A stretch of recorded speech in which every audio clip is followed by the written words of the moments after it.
quando lavori a Genova ci sono alcune cose che devi imparare e anche piuttosto in fretta. Ecco un esempio. È appena entrato un cliente con una faccia lunga così.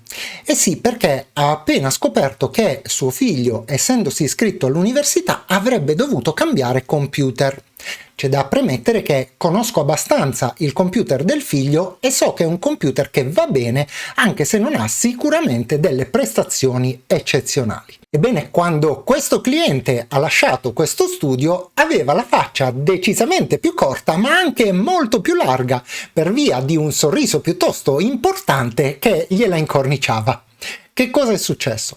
È successo che gli ho spiegato che non era necessario spendere 6, 7, 800 euro per cambiare il PC, ma che semplicemente avrebbe potuto upgradare il computer di suo figlio rendendolo in grado di fare tutti quanti i lavori che gli venivano richiesti per gli studi universitari.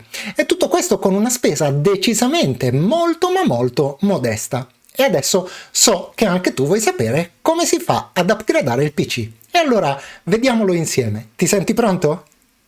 Iniziamo. Ma che cosa vuol dire upgradare un PC? Come si fa e quanto costa?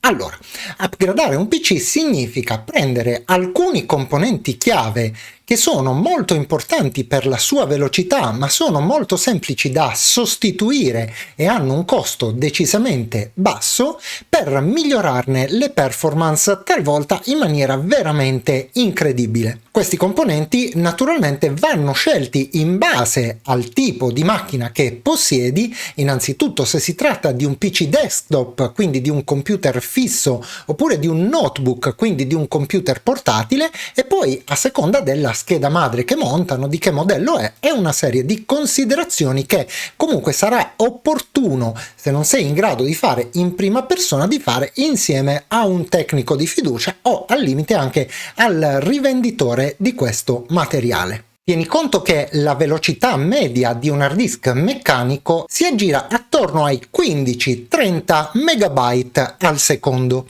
La velocità di un disco SSD si aggira attorno ai 500 megabyte al secondo. Se poi il tuo computer ha la possibilità di ospitare un disco di tipo M2, soprattutto se si tratterà di un disco di tipo M2 NVMe, arriverai ad una velocità di 3500 megabyte per secondo.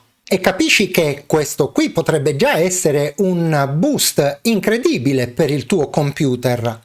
Ma se vorrai lavorare ancora meglio, all'hard disk potrai affiancare una espansione di RAM. Le RAM sono un componente estremamente economico che impatta fortemente sulla velocità del PC. Naturalmente la cosa importante sarà riuscire ad individuare innanzitutto il tipo giusto di RAM e in secondo luogo accertarti che il tuo computer abbia ancora dello spazio disponibile per ospitare una aggiunta di RAM. Ma c'è un terzo componente che, seppur non impatta direttamente sulle prestazioni del computer, consiglio sempre di cambiare quando si fa un upgrade.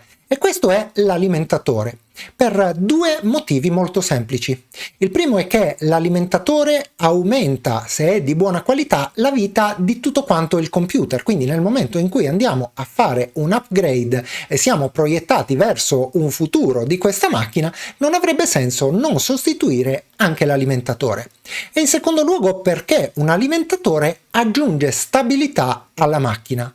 Di solito consiglio di prendere un alimentatore leggermente sovradimensionato rispetto a quello che serve nel computer, quindi magari si potrebbe partire da un alimentatore da circa 800 watt fino ad arrivare ad alimentatori da 1000 watt o più nel caso in cui si utilizzino delle schede video particolarmente esigenti. E se ti stai chiedendo a quanto possa ammontare la spesa complessiva per l'acquisto di questi componenti, ti stupirò dicendoti che mediamente non dovresti assolutamente superare i 200 euro. E questo fa sì che il gioco valga assolutamente la candela, perché il tuo computer tornerebbe nuovo e se invece ne dovessi comprare uno completamente nuovo andresti a spendere più del triplo. La raccomandazione che ti faccio tuttavia è quella di montare da solo questi componenti solamente se sei assolutamente certo di quello che fai, perché diversamente potresti non solo danneggiare i nuovi pezzi che hai appena comprato, ma anche tutto quanto il PC e quindi rendere non avviabile la macchina. E detto questo, come sai, siamo giunti al termine del video e mi fa piacere ringraziarti per aver trascorso questo tempo insieme a me, salutarti e darti appuntamento alla prossima.